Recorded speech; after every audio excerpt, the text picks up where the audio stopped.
Chers amis, bonjour. Nous sommes le lundi 17 août 2026. Il est 9 heures, quelques news de l'Arménie, de l'Artsakh et de la diaspora arménienne. Donc cette caricature, la Turquie qui convoite l'Europe. Donc le Turc qui dit l'herbe est plus verte là-bas, en direction de l'Europe. Erdogan, le président turc, a affirmé donc, à la chaîne arabe Al Jazeera que la Turquie ne convoitait pas l'Europe, l'entrée. Donc l'adhésion à l'Union européenne n'est plus une priorité pour la Turquie que depuis 1963 essaye pourtant d'intégrer l'Europe, mais l'Europe refuse la Turquie, du moins jusqu'à présent. Et il y a très peu de chances effectivement que la Turquie intègre l'Union européenne. Et aujourd'hui, donc bien sûr, la Turquie fait le bilan de cela, Erdogan, vrai ou faux, mais en tout cas, je pense que les Turcs ont toujours eu un désir d'Europe, voilà, ne serait-ce que pour le grand marché économique que l'Europe représente, voilà, et puis un certain nombre de choses. Erdogan ment probablement en disant que la Turquie ne s'intéresse pas à l'Europe, à l'entrée à l'Union européenne, mais il faut poser la question autrement. Est-ce que l'Union européenne désire de la Turquie au sein de l'Europe? Voilà la grande question. Sarkozy avait répondu à l'époque que la Turquie n'est pas l'Europe. Voilà. Et puis d'autres présidents qui ont suivi effectivement. La Turquie s'est de plus en plus éloignée de l'Europe. En tout cas, la Turquie n'a pas la mentalité pour intégrer l'Union européenne. Un inconnu, donc c'est un fait divers quand même assez étrange, un inconnu masqué terrorise depuis 10 jours, de la nuit, les habitants du village de Malishka, dans la région de Vayotsod, en Arménie. Les habitants de Malishka, donc un village arménien de la région de Vayotsod, à l'est de l'Arménie, au centre-est de l'Arménie, sont terrifiés. Depuis 10 jours, un inconnu masqué terrorise la plupart du temps la nuit les habitants du village, en lançant donc des pierres sur les maisons, brise des fenêtres et des portes, frappe les habitations et intimide les habitants. Voilà, donc il n'a toujours pas été arrêté et c'est quand même, il terrorise le village. C'est rare pour être signalé, mes amis, des faits divers de ce type-là, surtout en Arménie, où la sécurité est absolue, qu'un homme masqué, la nuit, terrorise les habitants d'un village. C'est un fait divers assez cocasse. Il sera de toute façon arrêté, à n'en pas douter, en Arménie. Ce genre de phénomène ne dure pas très longtemps et les habitants sont solidaires, coopèrent, la police est efficace. On verra, on vous annoncera l'arrestation de cet homme, celui qui terrorise la nuit les habitants du village, on ne sait pas pour quelle raison.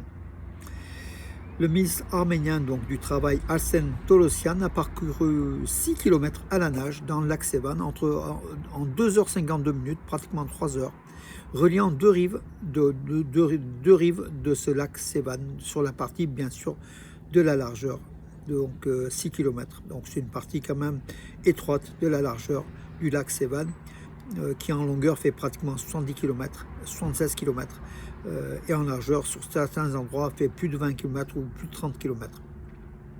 En tout cas, bravo à ce ministre du Travail, c'est quand même nager 3 heures dans le lac Sevan, c'est quand même une prouesse, bravo. L'Arménie est en tête des pays qui surprennent le plus agréablement les touristes russes, selon une enquête publiée par l'agence TASS.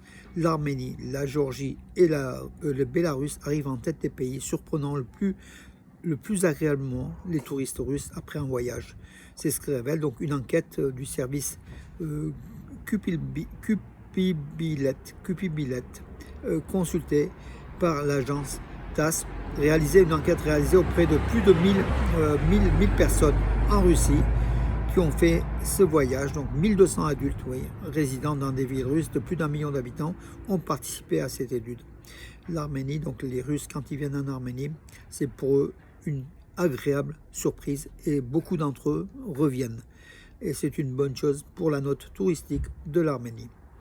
Karekin Dodjechmadzin, le catholicos de tous les Arméniens, a affirmé dans son message donc hier à l'occasion de la bénédiction du raisin à Saint-Echmadzin, le jour de l'Assomption, il a affirmé « Puissions-nous bâtir un avenir radieux et prospère pour notre peuple et notre État ».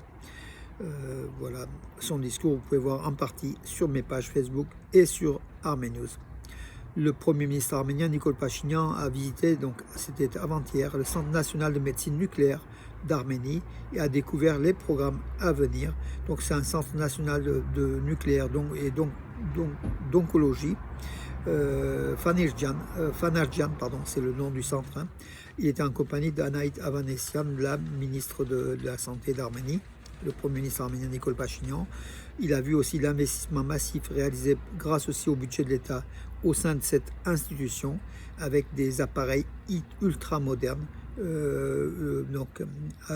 des appareils nucléaires même. Voilà, donc un très bon progrès du secteur médical en Arménie grâce aussi à l'aide de l'État arménien qui est derrière ces hôpitaux, ces centres importants de pointe.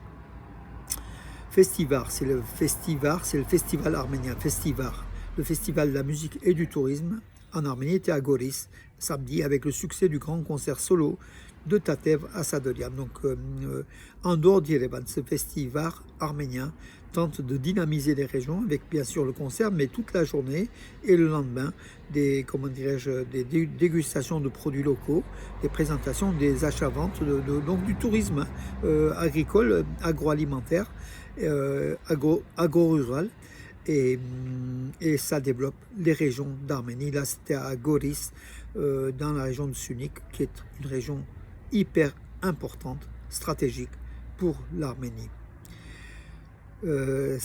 En sport, mes amis, Samuel Derderian et Yurik Petrosyan, sous les couleurs de l'Arménie, bien sûr, sont en finale des championnats du monde junior de lutte gréco-romaine qui se déroule à Bratislava, en Slovaquie. Ce soir, ils seront tous les deux en finale. Donc, Samuel Derderian dans les 77 kg et Yurik Petrosyan dans les 87 kg. On verra s'ils seront champions du monde de lutte gréco-romaine junior des moins de 20 ans. L'international arménien Edouard Spetzian, de son côté, qui a été transféré donc du championnat russe vers l'Arabie Saoudite, vers le championnat d'Arabie Saoudite. Il a bien démarré sa nouvelle équipe avec sa nouvelle équipe Al-Ahli, avec un but victorieux. C'était le seul but du match. Lors de la première journée du championnat d'Arabie Saoudite, Al-Ahli qui a gagné 1-0. Edouard Spetzian, l'auteur du but, a été sacré meilleur joueur du match. Un très bon début donc pour le capitaine de l'équipe d'Arménie. Malheureusement, dommage que c'était un championnat d'Arabie Saoudite et pas un championnat d'Europe où il aurait mérité avoir sa place à Lens, à Marseille, à Lyon ou dans d'autres clubs, des clubs européens. Malheureusement, il a signé pour l'Arabie Saoudite où il y a plus d'argent, mais on disparaît où où ce sont des championnats moins médiatisés, tout simplement. Oui, je vais donc on parlait de Spetzian. Diklan Balserian, l'ex-capitaine de l'équipe d'Arménie qui a déclaré forfait pour l'équipe d'Arménie, il revenait en blessure donc à Slovan Bratislava, champion de Slovaquie. Il est entré donc en jeu à la 72e minute et il a marqué un but et il a fait une passe décisive. Il est en grande forme à Slovan Bratislava, donc Diklan Balserian, bravo à lui. L'international arménien, donc Nair Tingizyan, un arrière, transféré depuis Moscou vers l'Étoile Rouge de Belgrade il y a un an. Il vient d'être transféré à l'Olympiakos de Pirée en Grèce pour un contrat de 4 ans. Donc voilà, le joueur de 27 ans donc sera dans le championnat grec désormais plutôt que le championnat serbe de l'Étoile Rouge de Belgrade. Elina Vanessian et Alina Sharaeva, les deux tenniswomen arméniennes qui représentent l'Arménie au niveau international, seront en Arménie lors d'un match exhibition à Zargatsor et elles rencontreront donc la jeunesse arménienne pour le tennis, pour développer le tennis en Arménie. Ça sera du 4 au 9 septembre. Elina Vanessian et Alina Sharaeva, toutes les deux des joueuses vedettes de l'équipe d'Arménie de tennis, seront présentes en Arménie, voilà, après l'US Open en fait. Elles arriveront en Arménie et c'est la fondation Geron qui finance cela, qui a organisé cela. Voilà, bravo. Et puis avis aux amateurs de tennis et du tourisme en Arménie. Rendez-vous à Zargatsor, mes amis. le parquet fait appel de la libération d'un archevêque arménien. Donc l'archevêque arménien qui est très connu, hein, donc c'était celui de la région de Gümrü, Mikhail Ajabahian, qui était en prison. Donc le parquet a fait appel de la récente décision d'un tribunal arménien d'annuler la peine de prison prononcée à l'encontre de cet archevêque connu pour ses prises de position contre Pachinian. Voilà, il avait été arrêté l'année dernière dans le cadre d'une campagne électorale controversée de Pachinian, menée par le Premier ministre Nicole Pachinian pour évincer le catholicos Karekin II. Voilà, donc le parquet a fait appel de la décision de libération d'un tribunal arménien qui estimait que Mikhail Ajabahian devait être libéré, l'archevêque. Mais derrière, il y a toujours, bien sûr, Pachinian qui agit auprès de ses magistrats. Donc voilà la démocratie à l'arménienne. Le Premier ministre arménien qui donne des ordres à ses magistrats. Le président grec, alors ça c'est important mes amis, Konstantinos Tassoulas adresse un message direct à la Turquie pour la reconnaissance du génocide des Grecs pontiques. En même temps que le génocide des Arméniens s'est déroulé du côté de la mer Noire, hein, de Trébizond, tout ça, le génocide des Grecs du Pont, de Pontique, on appelle du Pont, c'est l'ex-empire de Mithridate, Équateur.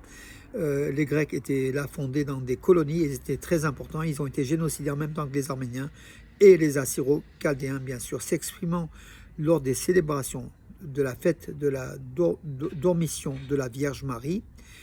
Tassoulas a souligné, donc le président grec, la persévérance historique de la communauté grecque pontique et sa capacité à préserver son identité et ses traditions malgré les persécutions et les violences de masse subies par ses ancêtres.